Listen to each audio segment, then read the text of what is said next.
This episode of the Jamaican Mommies Show is brought to you by Kai Kits, one convenient kit with all the items you need to be clean and healthy on the go. Grab one today. Contact Kai Kits at Kai Health Kits on Facebook and Instagram. Kai Kits, be clean, be healthy. Previously, on the Jamaican Mommies Show, we spoke to realtor Paula Roper-Bacchas of Paula Sells Jamaica, and she was taking us through the real estate process. Lastly, she was sharing with us one of her key secrets in the real estate process.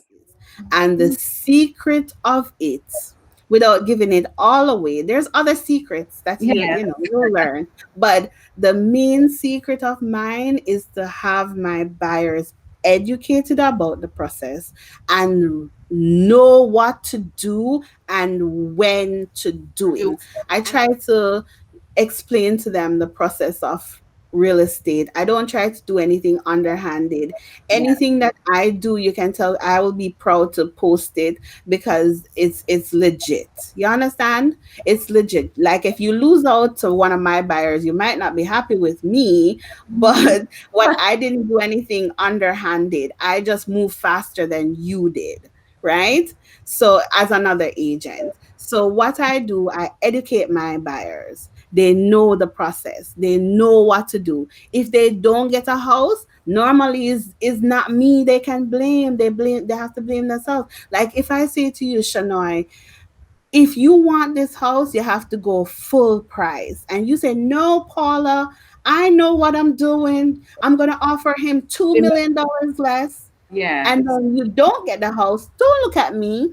Yes. Don't look Understand. at me because I told you to offer full price. Sometimes I tell my buyers to offer above asking because Mm-hmm. I know that if you offer asking, you're not going to get the house. Because a lot of agents have wised up, and this system, when I was new to real estate, agents were like, oh, I will show my buyers the houses that are available when I feel like it. Ah, So they realized that they weren't making any money because they were showing their buyers when they wanted to. That time that I had or another savvy agent had already showed them the house. They had already bought the house so that when they came to show their buyers, there was no house to buy. yes, indeed, indeed. So I had a question as well, Paula. So in terms of the industry and your customer base, I know that of course most people are more inclined to buy a ready to move property, or at least a property that's has a structure. But what Mhm. percentage of your buyers are buying land, for example, and what are some of the challenges that are probably in buying land versus buying a property that's ready? All right. So if you're talking about the corporate persons Mm-hmm. in St. Andrew and St. Catherine, there's not a lot of good land left. Left. Yes. So when a nice piece of land comes available, it's like it's the worst competition you can imagine. Right now, a lot of persons calling me from overseas, and they're saying that because we're during it's a pandemic, we are basically giving away properties down here in Jamaica, and nothing would be further from the truth. If you are on the scene, like anyone who's watching this knows that our prices have gone up in the pandemic. They have not gone There down. has been no reduction because, as you There said, has been there is no still reduction demand, in and property there are prices people in who Jamaica. have maintained their jobs. So it's still, a seller's market. It is still a seller, especially in the corporate area and St. Catherine.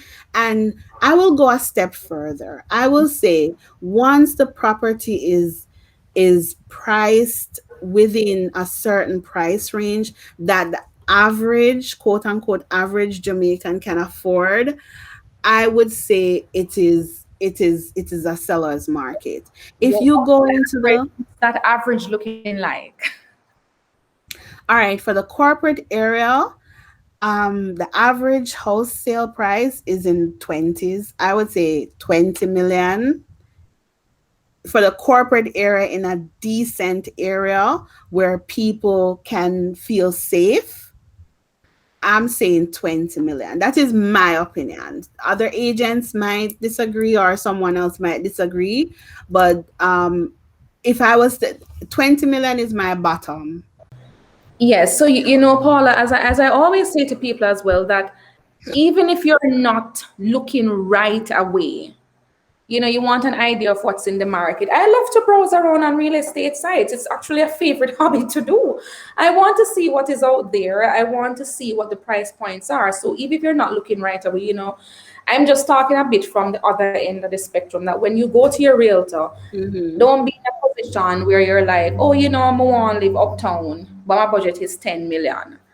Or, yeah, what do you want to buy? And you say, oh, yeah, I want to buy a 3-bedroom house in Kingston, For in New Kingston 6.5 area. million. Yes, and then Hmm. it's like almost like a very obvious thing that you could have just looked on a few websites and you would have seen that it was an unrealistic expectation. So that by the time you go to your realtor, you can say, all right, it's really 6.5. I want to spend what I can get. Or you go to your realtor and you say, okay, you know what? This is what my pre-qualification says I can get. I may not be able to afford it now, but what do you recommend? So I'm just plugging that in as at the other end of the table, that while you're looking as well, just look around on real estate websites, see what is out there, see what you would like, the price point that it is at, and have a plan to Yeah. get Always that. have a plan to build on what you said, Shanoy. I find that a lot of persons are not educating themselves about the Jamaican real estate landscape. And I try my best not to seem like I know it all or anything like that, but I don't know it all. But there's simple stuff that I know even before I was a part of real estate, is that certain communities demand a certain level price point. And the other day I was putting up one of my properties I had for sale. It's a $50 million house in Mandeville. Beautiful, beautiful house.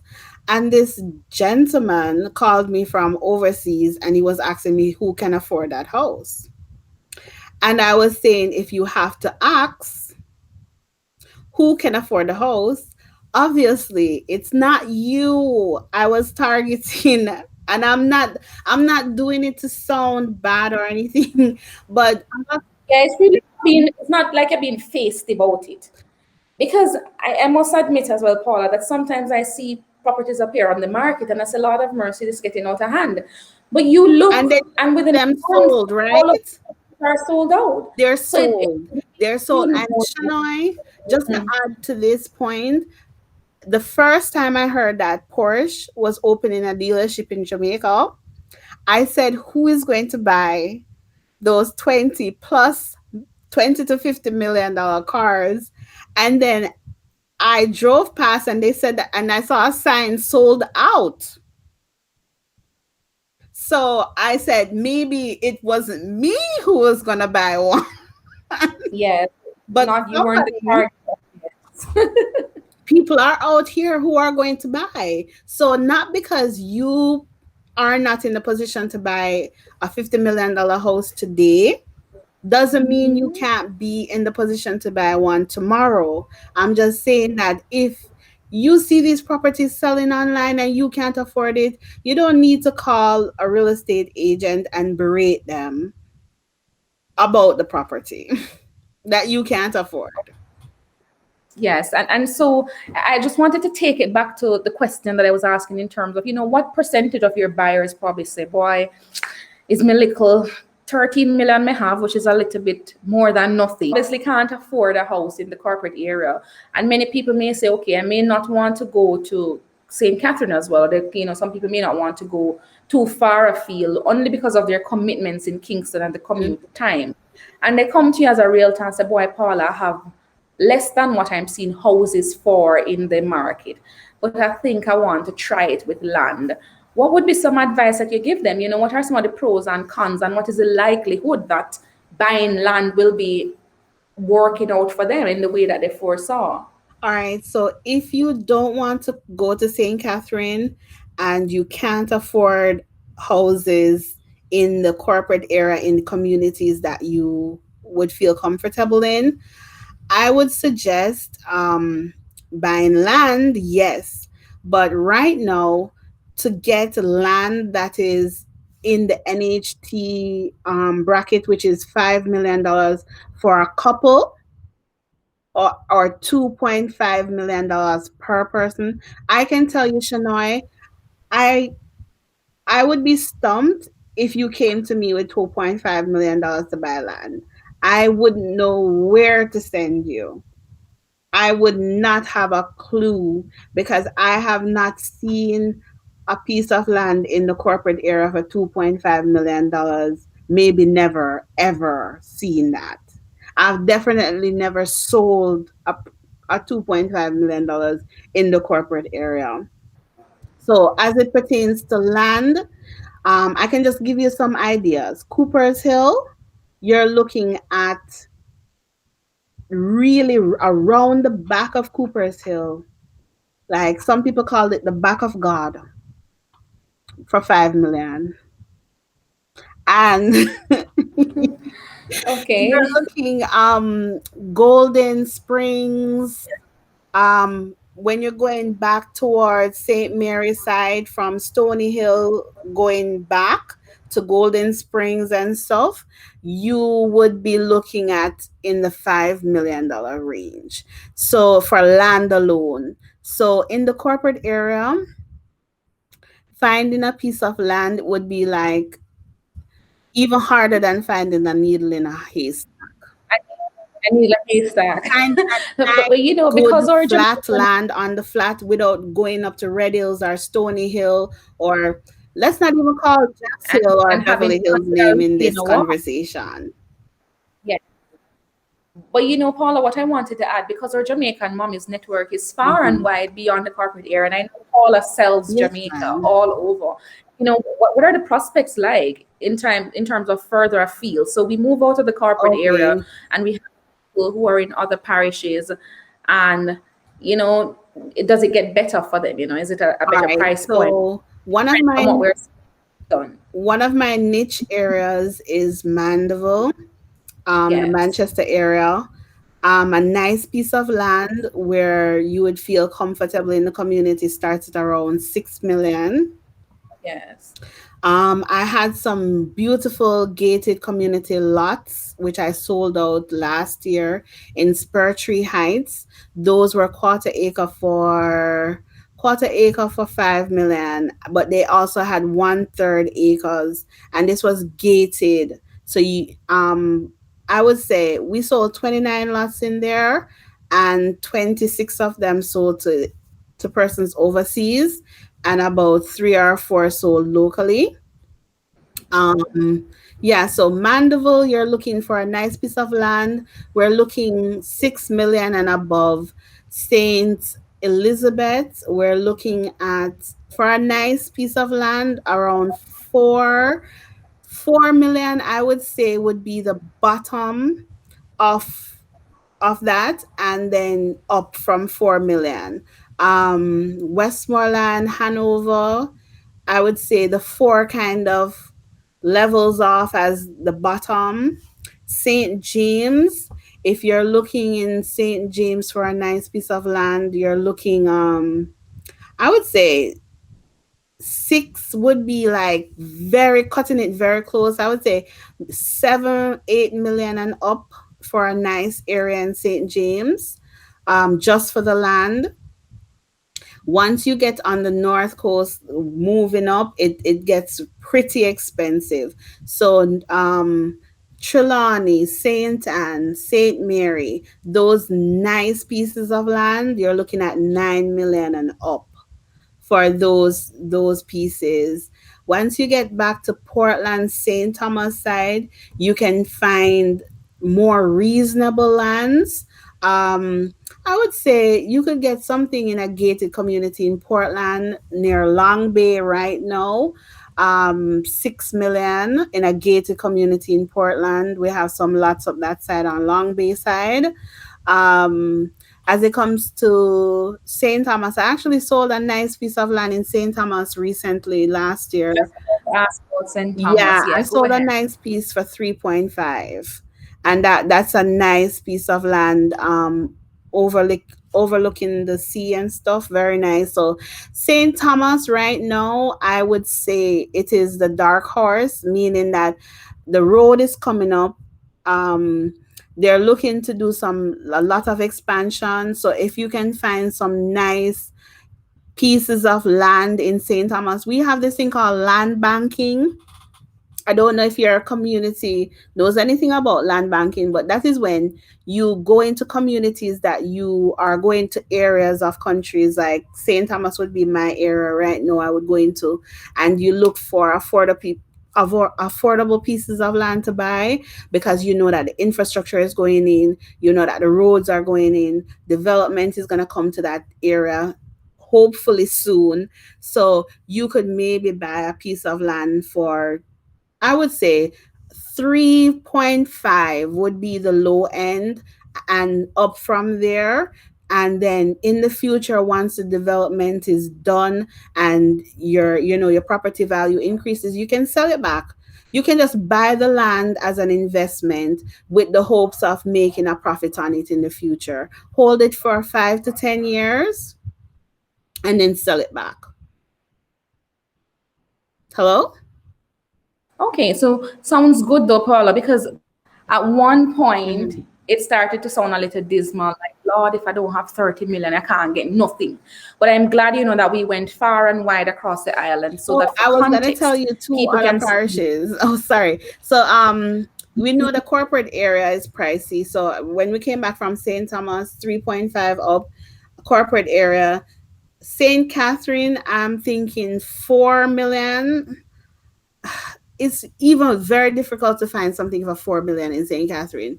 I would say 5 million for St. Catherine up for a nice piece of land in a good area.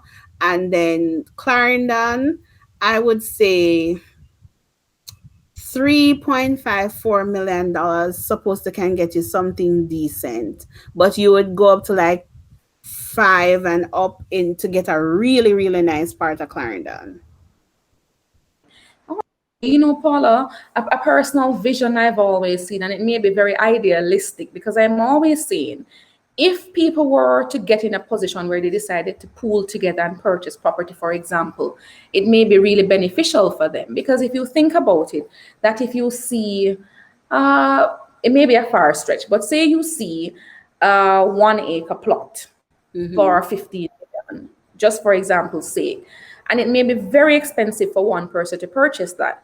But if three persons were to pool together their funds and say, all right, I'm going to try to buy this 15 million property, and we each pay 5 million down on it, and we each get our bit of it. How difficult or how easy is that? Is it something that could work, or you find that it's not the easiest thing to do? Okay, NHT has a system that does something very, very similar to that, where a group of persons can come. The name eludes me right now of the what they call it, um, but a group of persons can come together and purchase the land and divide it up so that each person has their piece of the land. So NHT does have a system very similar to that. It sounds it's just good to know that NHT has a system that facilitates this sort of land Hmm. sharing. I don't know, I don't remember what it's called, but Yeah. that facilitates the land sharing aspect. And I know you have given us quite a bit of information, and I just wanted to ask, in terms of the steps. So we had gotten up to the point of you putting in an offer on the property, and so you buy the house now, or you win the bid, because sometimes you have to recognize you put in the offer, you may not get the house. But say in an ideal situation, you get the house and Hmm. you're ready, you may put on a few touches and stuff, and you're ready to move in. After that, though, what are some other things you need to start thinking? You're now a property owner. Is it Hmm. done right there? Or what else do you need to start thinking now that you have acquired the real estate that you wanted to acquire? I would say the major thing that a lot of persons do, they don't remember to maintain the property because, all right, so if every year you have a system where you go in and you make sure that you fix anything that's broken, your plumbing, electrical, any roof issues you might have, any structural issues that you might have, I would say that is the biggest investment because when you a lot of people don't like to hear this, but when you buy a house, right, and you live in that house, a lot of people don't maintain the house, and that Okay. they it's not an investment when you live there, it's an expense. It's not an Okay. investment, it's an Liability. yeah, because you're living there, you're not earning an income from it, right? Investments you have to earn, it has the cash flow. You're when you live in a house that this is your home, this is you live there, it's not considered an investment until you sell it and make a profit. So what person, it's an expense that you have to maintain. So you have to fix anything that's broken, you have to paint it, you have to fix the plumbing, you have to fix the electrical, you have to fix any structural issues you may have. So it's an expense. So you need to make sure that during the time which you live in the house, if it's 1 year to 20 years, that you're keeping it up, you're keeping it up, you're maintaining it. Because the major issue that I'm finding is that when persons call me to sell their houses, and we always get them appraised, right? We always get them appraised for value. They always think their house is worth far above what they are actually worth. In Jamaica, that is a big issue.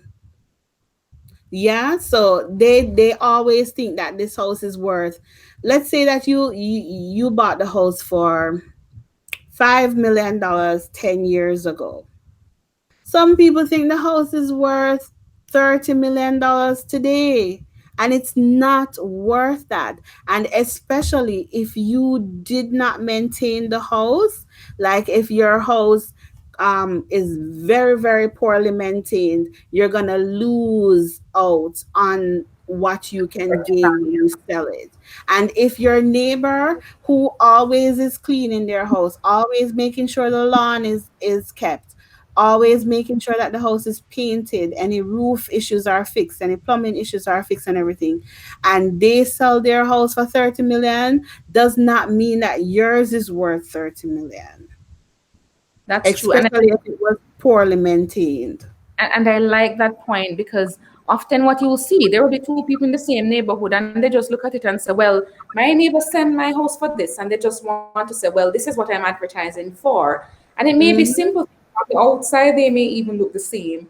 But on the interior, the tiles may have been updated in one instance, the counters, the cabinetry, They etc. might have renovated, the neighbors might have renovated, and Yes, you want to sell. Let's say that the two of you bought in a scheme or like a housing, what do you call a housing scheme, for a lack of a better term. The two of you bought identical houses, right? And in 1990, 30 years ago, and you went on, me and you bought a house and I bought one beside you. You went on to add on 2 bedrooms, so it's instead of a 2 bedroom 1 bathroom, it's now a 4 bedroom 2 bathroom, right? And I only, after 30 years, I still only have a 2 bedroom 1 bathroom house, right? But I added on a porch or a garage. You added on a carport, I added on a garage. I might have added on a patio or whatever.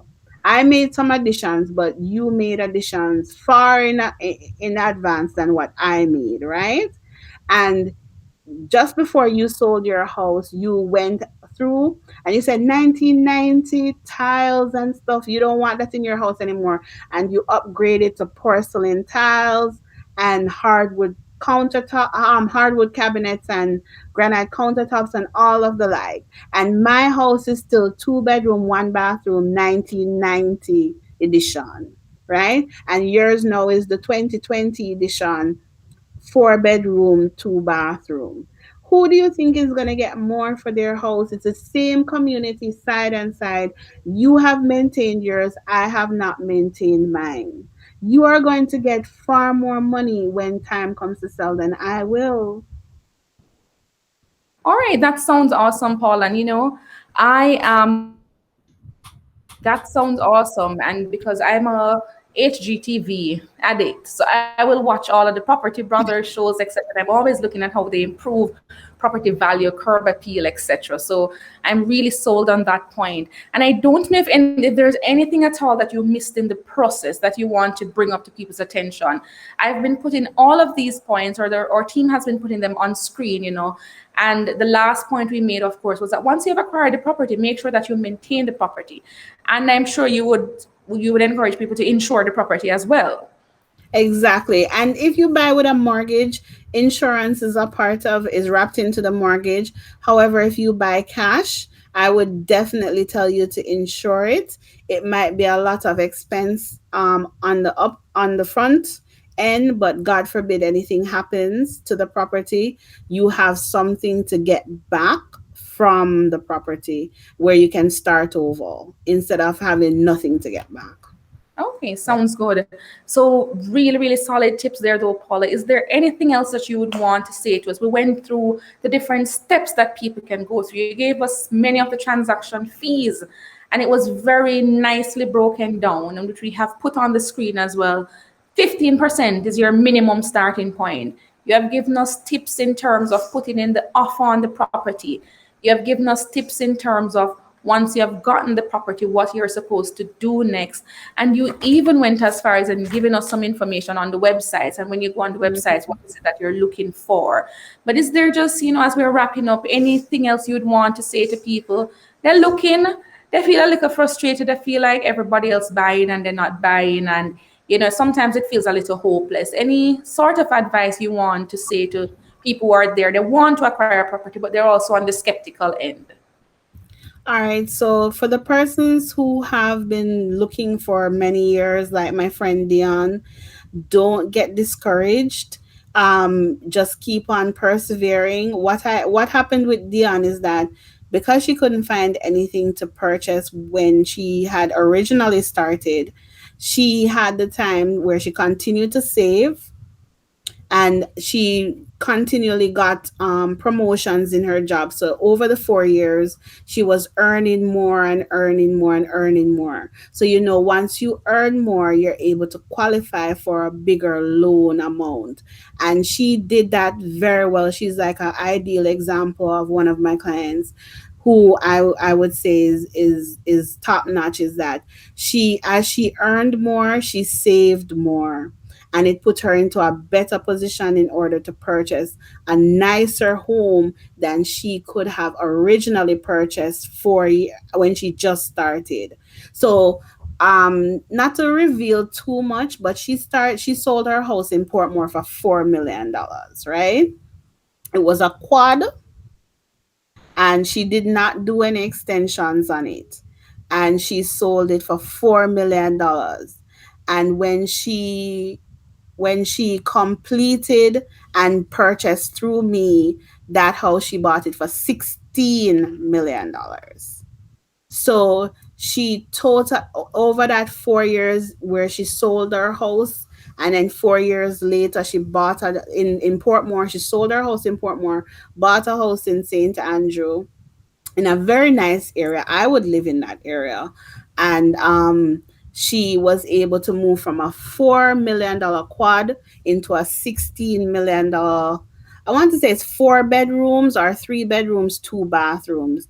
I know that the master was really big, and it had been recently renovated when she sold it. When she purchased it, when it was sold to her, it had been recently renovated. So if you are having I said all of that to say, if you are having difficulties finding a house to purchase now, don't get discouraged. Number one, don't get discouraged. Number two, use this time to uplift yourself and to take your affordability level up a notch or two. So if you have this time, you can focus on doing a better job at work where you can earn more, henceforth qualify for a higher amount in mortgage. And while you're earning more, don't level up your living or your lifestyle. Stay in the same type of lifestyle so that you can save more of what you earn. So that will increase your buying power. That would be my advice for persons who are having a difficult time right now, whether you're a man, woman, a couple, no matter what is going on, whether you're a single parent or you have a family. If you're having a difficult time, don't give up. Focus on the bigger picture and you will get there. If you don't quit, you will get there. Okay, sounds awesome, Paula. And as we're winding down, where can people find Paula Sells Jamaica? I love the name, by the way. You can't miss it. You see Paula Sells Jamaica, you know exactly what it's about. But if people wanted to connect with you, where can they find Paula? Okay, so any social media, YouTube, Instagram, Facebook, Paula Sells Jamaica. Um, I know a lot of persons are not big with LinkedIn in Jamaica, but LinkedIn is one of my favorite platforms. I am always on LinkedIn. It's Paula Roper-Bacchas, my full name. But if you want to learn about real estate, I do videos on my YouTube channel teaching all the ins and outs of real estate, all the nooks and crannies of real estate. On my YouTube channel, Paula Sells Jamaica, I upload videos 2 to 3 times per week, and they're all about real estate, nothing else. Okay, sounds awesome. So, I also checked out a few of Paula's stuff as well. Her content is really spot on, guys. It's very educational, it's very informative. As she says, it's a learning process. And I like that you took the time to answer questions, real questions that people have, and also to Mhm. provide tips on some of the things that can seem so overwhelming. Like I remember seeing one of your videos talking about, I think it's a surveyor's Client valuation report, expectation something of report. sorts. Mhm. Yes, and so things like those, for people who are non-technical and they just say, Lord, me want, me just want a house. We just want one little apartment. We just want a piece of land. It can be all very overwhelming, but I'm glad that you take the time to break down all of this information, and it has just made all the difference. So, guys, I encourage you, as she mentioned, Paula Roper-Bacchas on LinkedIn, and then across your other platforms, Facebook, YouTube. You're on Instagram as well. Instagram, Paula Sells Jamaica. My Instagram page is more of like a fun page. It's not Yes. overly real estate. Yeah, I do have real estate on it. It's a real estate based business page, but because my Yeah. YouTube channel is so hardcore on all the ins and out nooks and crannies of real estate, I Yeah. needed to taper it back a bit where I think people will get like, oh, it's just real estate, real estate, real estate. So my Instagram, it's about real estate, but it's mostly for if you want to message me. I use Instagram mostly to talk to persons who find me on other social medias and they want to DM me and talk to me on a social media. But it's more inspirational based. It's like I have a lot of quotes on there. Don't give up, just keep on going. Even myself as a mom, it becomes overwhelming sometimes having to juggle because I call them clients, like my bosses are my clients, right? And I sometimes I could have 50 bosses working with. And if you have one boss, it's stressful. Imagine Yeah. having 50 bosses, right? And you have 50 people that you have to answer to and talk to all at the same time. And they're making some of the biggest purchases they'll ever make in their whole entire life. And they're overwhelmed, they're stressed out. It's a lot. So on my Instagram page I try to keep it more Right. easy breezy. Yes, but it's awesome though, Paula. You know what's a good thing I heard you while listening to you about your 50 customers is that I think being a mommy, because at the end of the day we're Jamaican mommies, and I think being a mother prepares you so much for your role in real estate. It's like you're holding several hands and coaxing Mhm. people through the breakdowns and the frustrations and the highs and the lows that comes with the process. So in that And way, it's a roller coaster. It's a it, roller coaster.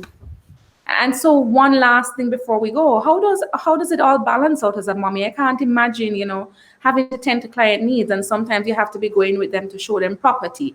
And your child may have school. I mean, now with COVID, it may not be that you have as many things to go physically, but I can't Mhm. imagine before you may have within any given day, you may be showing several different sort of properties, and you may have competing family priorities. How does Paula pull it all together? I think I would need a few hours to really answer your question, to give you even to just a little pinch of it. It's very difficult. I'm not going to sugarcoat it. It is extremely difficult, and I have burnt out before. I have reached my breaking point. I was like, if I never see another house again, it will not be a bad situation.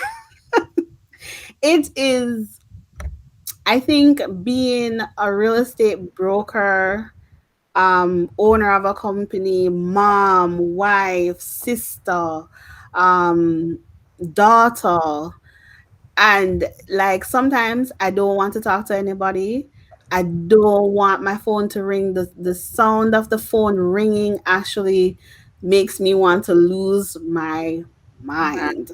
But man. but it's not for the faint of heart, and I'm not trying to turn off anybody. If there's anybody here who wants to be a real estate agent, please feel free to contact me, but and I will advise you as best as I can. But I would say it's not for the faint of heart. I've had situations where before COVID my son was sick, and as I mentioned briefly, my mom has passed away. I don't really have the greatest relationship with my father.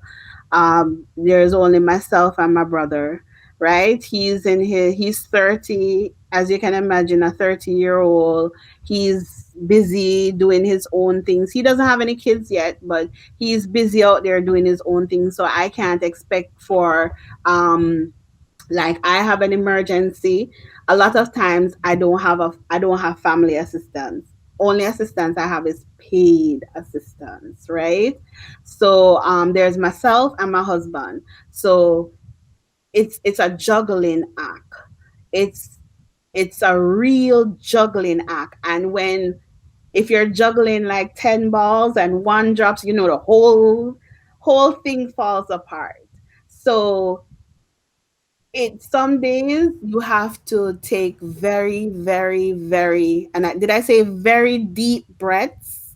You have to like you have to be attending to the family while attending to the client who is breaking down. Your child is there breaking down.